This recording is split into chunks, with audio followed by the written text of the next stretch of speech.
I want to start with the most important message that whatever you are applying for a scholarship, for a job, or you are doing your educational things, like one important message that never lose hope and never give up. This is extremely important because what I believe, success does not come overnight. It needs times, you need to be patient, and like you need to know, you need to like survive if you are failed, because it's totally normal. এখন যারা বিদেশে পড়ালেখা করতে চাচ্ছেন, তাদের জন্য আমি তিনটি মোস্ট ইম্পর্ট্যান্ট ডকুমেন্টের ব্যাপারে কথা বলবো, যে ডকুমেন্টগুলোতে আপনার 100% না 200% এফোর্ট দিতে হবে। কিছু ডকুমেন্ট এমন আছে যেখানে আমাদের কোনো কন্ট্রোল নেই, যেটা হচ্ছে আমাদের সিজিপিএ। বাট আমি বিলিভ করি জাস্ট এই সিজিপিএ নাম্বার একজন মানুষকে তার পোটেনশিয়ালি জাজ করতে সক্ষম না। বাট বাকি যে তিনটি ডকুমেন্ট, সেটা হচ্ছে সম্পূর্ণ আপনার নিয়ন্ত্রণে। সো প্রথম ডকুমেন্টটা হচ্ছে আপনার SOP or motivation letter, second ডকুমেন্টটা হচ্ছে আপনার সিবি, এবং থার্ড ডকুমেন্টটা হচ্ছে আপনার letter of recommendation. Motivation letter এবং সিবি আপনি সম্পূর্ণ নিজের হাতে লিখবেন। আপনি কিছু এআই টুলস ইউজ করতে পারেন just for like feedback or some correcting things, but total জিনিসটা আপনার নিজে লিখতে হবে। আপনি যদি আপনার এসওপিটা জাস্ট কপি অ্যান্ড পেস্ট করে সাবমিট করে দেন, তাহলে ব্যাপারটা হচ্ছে আপনি it's normal that you get rejected, cause এখানকার প্রফেসররা খুবই এক্সপিরিয়েন্সড। তারা প্রতি বছর খুব বেশি সংখ্যক এরকম এসওপি রিভিউ করে, ওখান থেকে সিলেক্ট করে। তো এখানে আপনি যদি জাস্ট চ্যাটজিপিটি ইউজ করে কিছু দিয়ে দেন, সেটা তারা ইজিলি ধরতে পারে। Motivation letter is not written in one night. এটার জন্য আপনাকে কয়েকটা স্টেজ আছে যেটা পার করতে হবে। যেমন আপনি একটা ড্রাফট রেডি করলেন মোটিভেশন লেটার, সেটাকে আপনি কারেকশন করতে হবে, সেটার ফিডব্যাক নিতে হবে মানুষের কাছ থেকে, এবং এটা একটা লং প্রসেস, মিনিমাম 2 থেকে 3 মাস, ডিপেন্ডিং লাইক আপনার লেটারটা কতটা স্ট্রং হচ্ছে সেটার উপর নির্ভর করে আপনার লাইক চান্সেসটা কত।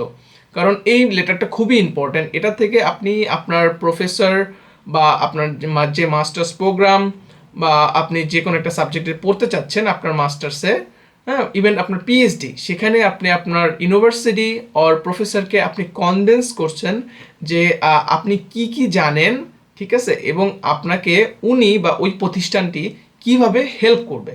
যদি আমার কথাটা বলি, like I was trying to approach around 200 to 300 people on LinkedIn, on Facebook, on Instagram, even on mail, like, but ওখান থেকে আমাকে কিছু সংখ্যক মানুষ রিপ্লাই দিয়েছে, even like 10 to 20 people. But ওইখান থেকেও 4 কি 5 জন এমন আছে যিনি আমাকে অনেস্ট ফিডব্যাক দিয়েছে, এবং মানে আমাকে একটা প্রপার গাইডলাইন দিছে। সো এটা খুব নর্মাল, লাইক আপনি কাউকে টেক্সট করছেন, সে হয়তো বা ব্যস্ততার জন্য আপনাকে রিপ্লাই দিতে পারেনি, বাট আপনার চেষ্টা চালায় যেতে হবে। সো আমি বলতে চাই যে আপনার ফেইলিয়ারটা নর্মাল, রিজেকশনটাও normal. You need to like survive, you need to know how to survive this kind of situation. তো এখন আসি আমাদের সেকেন্ড যে ইম্পর্টেন্ট ডকুমেন্টটা, সেটা হচ্ছে সিবি। তো সিবিটা আমার মতে আপনার টোটাল যে একটা জার্নি, আপনার যে একাডেমিক, আপনার এক্সপিরিয়েন্স, আপনার রিসার্চ, সব কিছু জিনিসের একটা সামারি বলতে পারেন। এইখানটাতে আপনি আপনার হোল লাইফে কি কি করেছেন, আপনার একাডেমিকটা, আপনার জব এক্সপিরিয়েন্স বা আপনার রিসার্চ এক্সপিরিয়েন্স, আপনার পাবলিকেশন, আপনার ভলেন্টিয়ার, আপনার ওয়ার্কশপ, আপনার রেকমেন্ডেশন, সব কিছুর একটা টোটাল সামারি। এটাকে খুব সুন্দরভাবে according to the master program or the like of the university or any kind of like you want to do PhD on a research farm or research institution.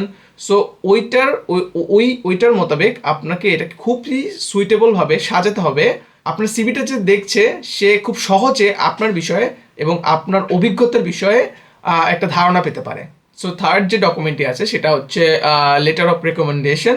Letter of রেকমেন্ডেশনটা হচ্ছে আপনার professor বা আপনি কারো প্রজেক্টে বা কোনো আপনার জব এক্সপিরিয়েন্স যেটা আছে, সেখানে আপনার যে সিনিয়র, আপনার যে সুপারভাইজার আছে, উনি আপনার বিহাফে আপনার সম্পর্কে লিখবে। সেটা আপনার টিম ওয়ার্ক, আপনি মানুষ হিসাবে কীরকম, আপনি কিভাবে প্রেশার হ্যান্ডেল করতে পারেন, ঠিক আছে, সব কিছু মিলিয়ে একটা সুন্দর করে একটা সারমর্ম লেটারে লেখা থাকে। সো আমাদের ব্যাপারটা হচ্ছে আমাদের প্রফেসর বা আপনি যার কাছ থেকে রেকমেন্ডেশন লেটারটা নিতে চান সে আপনাকে বলবে হয়তো যে তুমি একটা ড্রাফট রেডি করো, সে তারপরে সেটাকে কারেকশন, ইমপ্রুভ বা মডিফাই করে সেটাকে সাবমিট করবে। লাইক এই তিনটা ডকুমেন্টে try to be like genuine and try to be honest. Like this is the important things. Like নিজেকে বাড়িয়ে লেখার মতো কিছু নাই, কারণ আপনি যদি খুব নিজেকে বাড়িয়ে লেখেন এবং ফর্চুনেটলি আপনি যদি সেই প্রোগ্রামটা বা সেই অপরচুনিটিটা আপনি যদি অ্যাচিভ করতে সক্ষম হন, বাট সেখানে আপনাকে সারভাইভ করতে বা আপনার সেখানে সারভাইভাল খুবই কষ্টদায়ক হবে, কারণ আপনি এখানে লিখেছেন সেই সেই এগেনস্টে আপনাকে এখানে চান্স দেওয়া হয়েছে, বাট আপনি এটা তো পারেন না। তো এই জিনিসগুলা কোঅপ করতে আপনাকে অনেক কষ্টের সম্মুখীন হতে হবে। Since we come from the same background, science background, like as a biochemist. So but যদি কেউ অন্য সাবজেক্টের বা অন্য ফিল্ডের হয়ে থাকেন, আমি জানি আমি অতটা আইডিয়া নাই তা অন্য সাবজেক্টের ব্যাপারে, বাট প্রসেসটা এবং এই জিনিসগুলো সবগুলোতেই সেম হওয়ার কথা। We have many opportunities. So try করেন একটা ইন্টার্নশিপে জয়েন করার, বা কোনো একটা রিসার্চ প্রজেক্ট বা ভলেন্টিয়ার এক্সপিরিয়েন্স, কোনো একটা সায়েন্স ফেয়ার। নিজেকে একটু অ্যাক্টিভ রাখার চেষ্টা করেন আপনার রিলেভেন্ট সাবজেক্টের উপরে। এখন আমরা যেহেতু ন্যাশনাল ইউনিভার্সিটির স্টুডেন্ট, তো আমি জানি পার্সোনালি আমাদের অনেক কিছু ল্যাগিন আছে। আমাদের প্রপার ফান্ডিং নাই, আমাদের অপরচুনিটিস কম, আমাদের স্কোপ নাই রিসার্চ করার। বাট ব্যাপারটা হচ্ছে আমি মনে করি এটা হচ্ছে আপনাকে নিজেকে ইনভেস্ট করা। নিজেকে ইনভেস্ট করা, নিজেকে আপনি কতটা ব্যস্ত রাখতেছেন, আপনার যে যে অপশনগুলো আছে সেগুলোকে আপনি কীভাবে এক্সপ্লোর করতেছেন সেটা টোটালি আপনার উপরে।